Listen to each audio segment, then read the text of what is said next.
Hello, in this video I want to show you how to spend Obols and what you can actually spend them on in Diablo 4.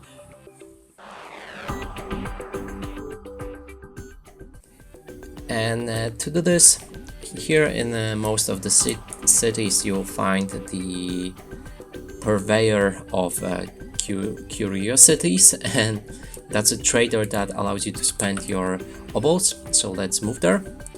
And when you talk to this guy, here you will see different items and there's a price next to it on how much Obols it will cost.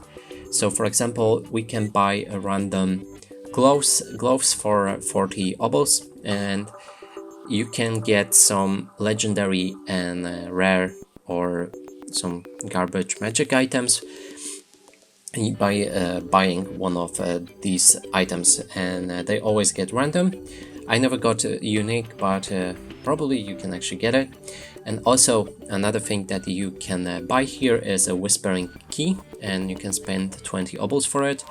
And when you buy it, you'll be able to open locked chests that you can encounter in open world, because they have like chains and they're locked and you can't open them. When you get this key, you'll be able to walk close by and then just open them for some rare items. And that's it for this video. Hope you like it. Please consider subscribing to our channel, leave a like and a comment below.